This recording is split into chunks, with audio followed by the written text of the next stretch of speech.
নমস্কাৰ মৰমৰ ছাত্ৰ ছাত্ৰী আৰু বন্ধু বান্ধৱীসকল আহোম ক্লাছেছ ইউটিউব চেনেলত আপোনালোকৰ স্বাগতম জনাইছোঁ। আজি মই লৈ আহিছোঁ তোমালোকৰ কাৰণে অষ্টম শ্ৰেণীৰ পাঠ্যপুথি ইতিহাস আৰু ৰাজনীতি বিজ্ঞান। পাঠটো হ'ল 2 নম্বৰ পাঠ। পাঠটোৰ নাম হ'ল আমাৰ মধ্যযুগৰ অসম। 1 নম্বৰত দি আছে আমাৰ উত্তৰ লিখা। 1 নম্বৰৰ কত দিয়া আছে আমাৰ ইয়াত কিমান শতিকাত আহোমসকল অসমলৈ আহিছিল। ইয়াৰ উত্তৰটো হ'ব আমাৰ 13শ শতিকাত আহোমসকল অসমলৈ আহিছিল। খ নম্বৰত দিয়া আছে চুকাফা অসমলৈ আহোঁতে লগত অনা মন্ত্ৰী দুজন কোন কোন আছিল। উত্তৰত দিয়া আছে আমাৰ চুকাফা অসমলৈ আহোঁতে লগত অহা মন্ত্ৰী দুজন আছিল বুঢ়াগোহাঁই আৰু বৰগোহাঁই। গ নম্বৰত দিয়া আছে মূলাগাভৰু কোন আছিল। উত্তৰত দিয়া আছে আমাৰ মূলাগাভৰু খ্ৰাচেংমুং বুঢ়াগোহাঁইৰ পত্নী আছিল। স্বামীৰ হত্যাৰ প্ৰতিশোধ ল'বলৈ তুবৰকৰ লগত যুদ্ধ কৰি প্ৰাণ আহুতি দিছিল। ঘ নম্বৰত দিয়া আছে আমাৰ কিমান খ্ৰীষ্টাব্দত গদাধৰ সিংহ আহোমৰ সিংহাসনত বহে।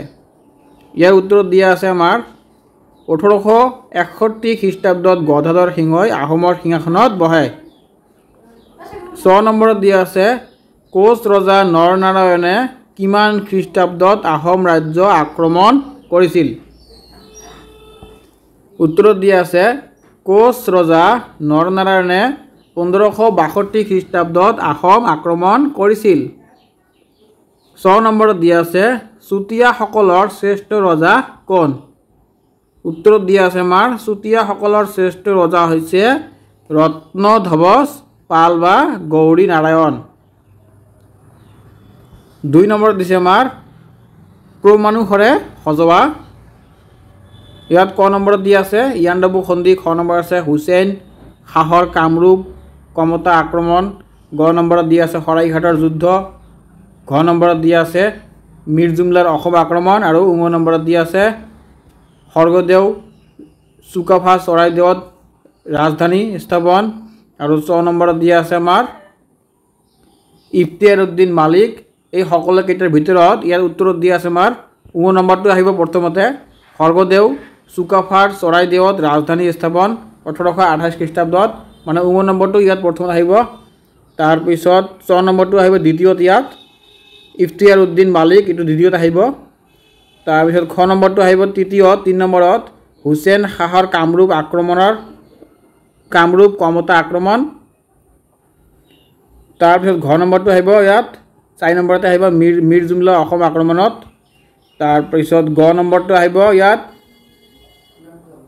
5 নম্বৰত শৰাইঘাটৰ যুদ্ধ আৰু ক নম্বৰটো আহিব আমাৰ ইয়াণ্ডাবু সন্ধি। শুদ্ধ উত্তৰ বিচাৰ কৰা। ইয়াতে কিছুমান ৱাৰ্ড দিয়া আছে, এইবিলাক শুদ্ধ নে অশুদ্ধ বাছি উলিয়াব লাগে। 1 নম্বৰত দিয়া আছে আমাৰ আহোমসকল অসমলৈ অহাৰ পৰা ইয়াণ্ডাবু সন্ধিলৈ এই সময়ছোৱা অসম বুৰঞ্জীৰ মধ্যযুগ। উক্ত কথাভাগি ইয়াক শুদ্ধ বুলি কৈছে।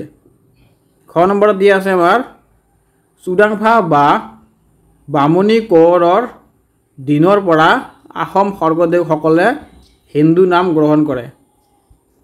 এই কথাভাগিও অশুদ্ধ।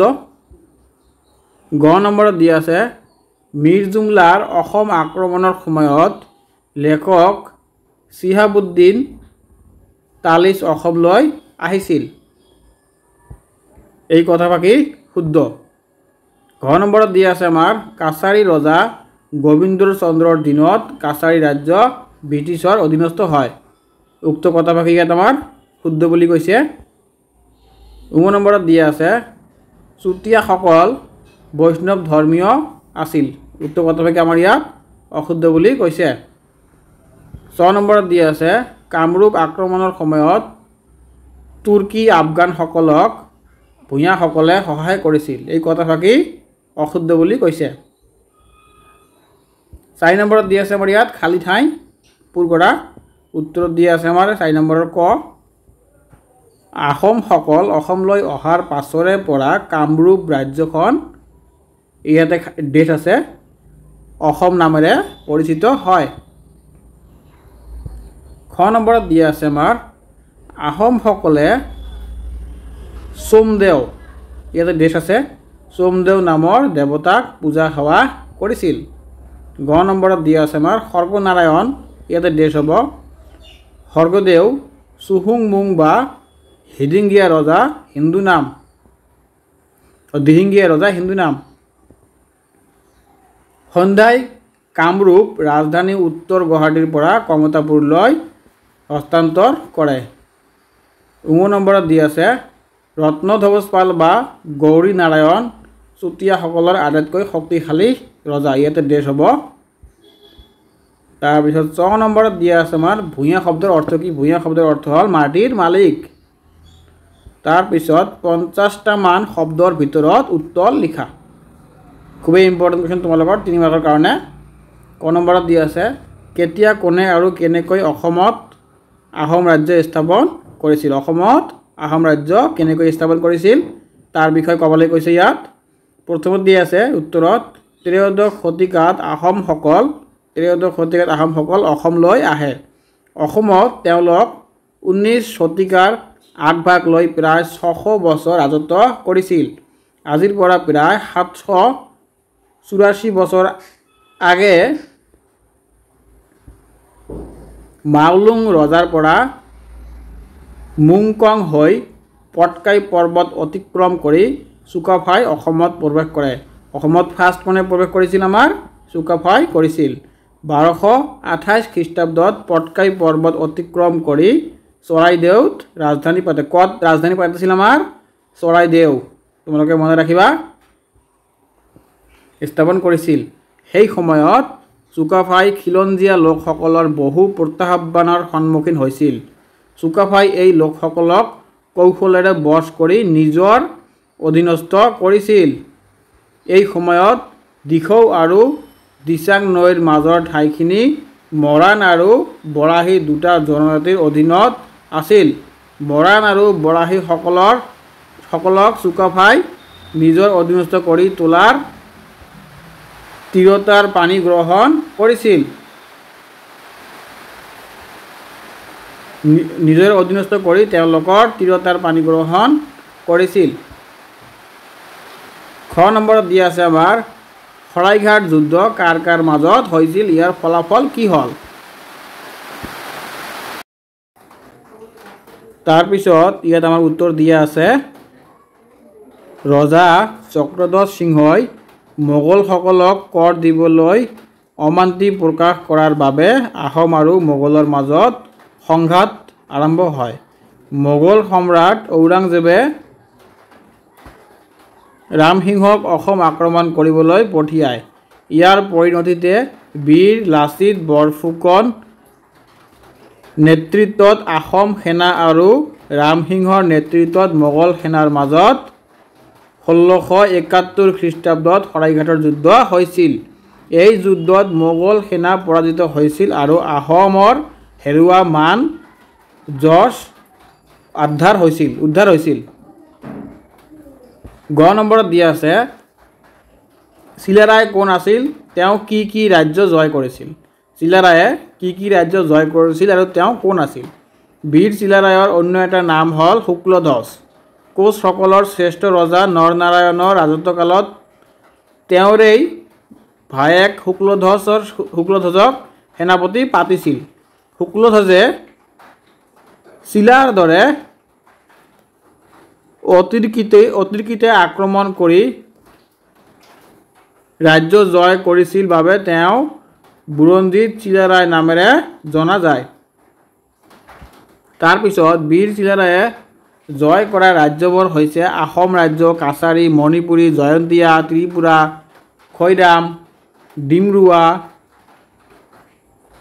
শ্ৰীহট্ট আদি। ঘ নম্বৰত দিয়া আছে আমাৰ বৰভূঞাসকল কোন? ইয়াৰ উত্তৰত দিয়া আছে অসমত বৰভূঞাসকলৰ উত্থান সম্পৰ্কে বহুতো কাহিনী আছে। কিছুমানৰ মতে কামৰূপ ৰাজ্যৰ পূৰ্বৰ শাসন ব্যৱস্থাত ৰজাৰ পৰা ৰাজহ মুক্ত হোৱা শক্তিশালী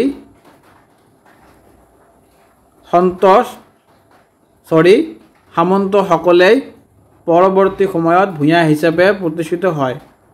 পৰ্যাপ্ত পৰিমাণৰ ধন আৰু সৈন্যবল থকাৰ কাৰণে ভূঞাসকলে কামৰূপৰ দুৰ্বল ৰজাসকলৰ শাসনকালত স্বাধীন ৰজা হিচাপে মূৰ দাঙি উঠিছিল।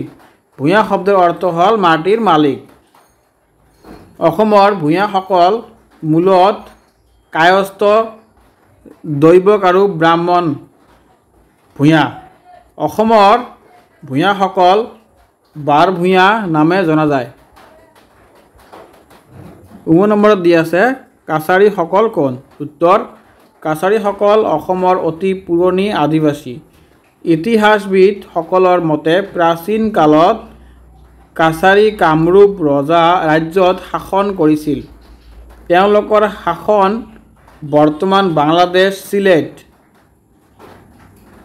মৈমনসিং আদিকে ধৰি সাগৰৰ পাৰলৈ বিস্তৃত আছিল। চুতীয়া, কোচ, ত্ৰিপুৰী, শৰণীয়া, গাৰো, ৰাভা, লালুং, ডিমাচা জনগোষ্ঠীসকল আদিতে এই কাছাৰী জাতিৰ অন্তৰ্ভুক্ত আছিল। কিন্তু এই জনগোষ্ঠীৰ লোকসকলক সময়ত বিভিন্ন স্থানত নিগাজীকৈ থাকিবলৈ লোৱাত চৌপাশৰ পাৰিপাৰ্শ্বিক পৰিৱেশৰ প্ৰভাৱত নিজস্ব কৃষ্টি সংস্কৃতিৰ জন্ম দিয়ে। এই সংস্কৃতি তেওঁলোকৰ পূৰ্বৰ সংস্কৃতিতকৈ কিছু পৃথক। সেয়ে এই লোকসকলক বিভিন্ন স্থানত বিভিন্ন নামেৰে জনা যায়। ছাত্ৰ ছাত্ৰীসকল, মোৰ ভিডিঅ'টো যদি তোমালোকে চাই আছা, চেনেলটো ছাবস্ক্ৰাইব কৰি দিবা আৰু পাৰিলে তোমালোকৰ বন্ধু বান্ধৱীৰ লগত শ্বেয়াৰ কৰিবা। ধন্যবাদ। মই এনেকুৱা ধৰণৰ ভিডিঅ' তোমালোকে লৈ আহিম। ধন্যবাদ।